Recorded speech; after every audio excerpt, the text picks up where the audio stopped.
அமிலங்கள், காரங்கள், pH அளவு வந்து பார்க்க போகிறோம். ஸோ அமிலம்னு வரும்போது 7க்கு கீழே இருக்கிறதுலாம் அமிலம், 7க்கு மேலே இருக்கிறதுலாம் காரம். தூய நீர் வந்து நடுநிலையாக இருக்கும், 7ல் இருக்கும். இப்போ HCl இதை எப்படி ஷார்ட்கட் வச்சுக்கலாம்னா, HCl கம்பெனியில் வந்து சேலரியே தரமாட்டாங்க, 0 சேலரி அப்படின்னு சொல்லிட்டு. ஸோ 0. அடுத்து வயிற்றில் இரைப்பை உள்ள அமிலம், வயிற்றில் ஒரு இரைப்பை தான் இருக்குது. ஸோ 1. எலுமிச்சை சாறு, எலுமிச்சை அப்படி புளிய மாட்டோம், 2ஆக கட் பண்ணி தான் புளிவோம். ஸோ 2. அடுத்து வினிகர், அசிட்டிக் அமிலம். வினிகர் வந்து கெட்டு போகாமல் இருக்கிறதுக்காக தான் வந்து எல்லாத்துலேயுமே கிடைக்கும். ஸோ 3 நேரம் சாப்பிட்றோம், 3 நேரமே ஒரு பொருள் கெட்டு போயிடக்கூடாது அப்படின்றதுக்காக தான் அதை சாப்பிடுவோம்.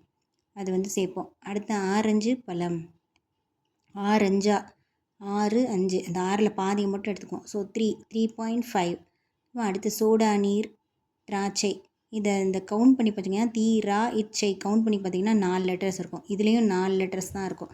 ஸோ அப்படினாலும் ஞாபகம் வச்சுக்கலாம். இல்லை கிரேப்ஸ் வந்து இந்த மாதிரி ஹேங் ஆகிருக்க மாதிரி 4 அப்படின்னு ஞாபகம் வச்சுக்கலாம். அடுத்து புளிச்ச பால். காலையில் வந்து பாலை வந்து ஃப்ரிட்ஜில் வைக்க மறந்துருப்போம். நான் காலையில் 4:30 மணிக்கு எந்திரிச்சு பார்க்குறப்போ புளிச்சு போயிருக்கும். தூய பால் 5 மணிக்கெலாம் பால் வந்து வீட்டுக்கு வந்துடும். கரெக்டாக 4:30 மணிக்கு பால் புளிச்சிருச்சுன்னு கீழே ஊற்றிருப்போம், 5 மணிக்கு ஒரு பால் வந்துடும். அடுத்து மனிதனின் உமிழ்நீர். உமிழ்நீர் அப்படின்னா வந்து மார்னிங் ஒரு 6 மணிக்கு ப்ரஷ் பண்ணுவாங்க, 6 to 8.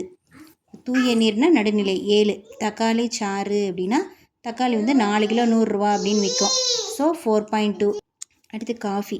காஃபி வந்து பால், தூய பால் எப்போ வந்துச்சுன்னு பார்த்தோம், 5 மணிக்கே வந்துருச்சு. 5 மணிக்கு பால் வந்துச்சுன்னா அது காஃபி குடிக்கிறதுக்கு 5:30 கிட்ட ஆயிரும். ஸோ 5.6. ஓகேவா. தக்காளினா வந்து 4 கிலோ 100 ரூபா, 4. அடுத்து இரத்த பிளாஸ்மானா ரத்தத்தில் ஏதாவது பிரச்சனை இருந்தால் கேன்சர் அதுப்பெல்லாம் வருது இல்லையா, அதெல்லாம் 7.5 தான் நமக்கு அப்படின்ற மாதிரி. இரத்த பிளாஸ்மா அப்படின்னா 7.4. முட்டை வில்லைக்கிறோன்னா 2 முட்டை இப்படி ஒட்டி வச்சிட்டோம்னா 8. அடுத்து கடல் நீர். கடல் நீரில் வந்து சில பேர் 8 போட்டு பழகுவாங்க. 8 போட்டு இப்போ பைக்கில் போடுற மாதிரி போட்டில் போடுவாங்க. அடுத்து சமையல் சோடா. சமையல் வந்து 9 மணிக்கெலாம் ரெடி ஆகிருக்கணும். ஏன்னா 9 மணிக்கு ரெடி ஆனால் தான் அடுத்து ஆஃபீஸ்க்கெல்லாம் போக முடியும், ஸ்கூலுக்கெலாம் போக முடியும். அடுத்து அமில நீக்கி வந்து 10. இது வந்து எப்படின்னா அமிலத்தை நீக்கணும் அப்படின்றதுக்கு அமில நீக்கி பேக்கெட் மாதிரி ஒன்று வாங்குறாங்க, 10 ரூபா பேக்கெட்டு. ஓகேவா. அதே மாதிரி மெக்னீஷியா பால்மமும் 10 ரூபா 10 ரூபாய்க்கு பால் பாக்கெட் 10 ரூபாய்க்கு கேட்குறாங்க. 10 ரூபாய்க்கெலாம் இப்போ இருக்காது, இருந்தாலும் கேட்குறாங்க. மெக்னீஷியான்றவங்க பால்மம் 10 ரூபாய் கேட்குறாங்க. அமில நீக்கியும் 10 ரூபா. சரி, அம்மோனியம் அம்மா தான் ஃபஸ்ட்டு. ஸோ 1. அடுத்து சுண்ணாம்பு நீர். சுண்ணாம்பு நீர் வந்து சுண்ணாம்பு நைட்டு 12 மணிக்கு உட்காந்து வந்து கல்யாண வீட்டுக்கு முந்தின நாள் 12 மணிக்கு நைட்டு உட்காந்து அடிப்பாங்க. அடுத்து வடிகால் சுத்தப்படுத்தும் பொருள். வடிகாலை சுத்தப்படுத்துகிறப்ப டேமையும் சுத்தப்படுத்துவாங்க. ஸோ டேமில் 1 2 3 லெட்டர்ஸ் இருக்குது, 13 அப்படிங்க வச்சுக்கலாம்.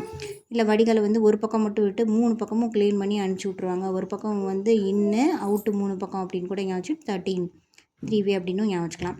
எரிசோடா அப்படின்னா கேஸில் 4 பர்னர் இருக்கும், 4 14 அதில் கூட எரியுதுன்னு ஞாபகம் வச்சுக்கலாம். இல்லாட்டி 4 பக்கமும் தீ பற்றிட்டா 4 பக்கமும் எரிஞ்சிடும். ஸோ அப்படி ஞாபகம் வச்சுக்கலாம். மெக்னீஷியா பால்னோடனே 10 rupees பேக்கெட்டு அப்படின்னு ஞாபகம் வச்சுக்கலாம்.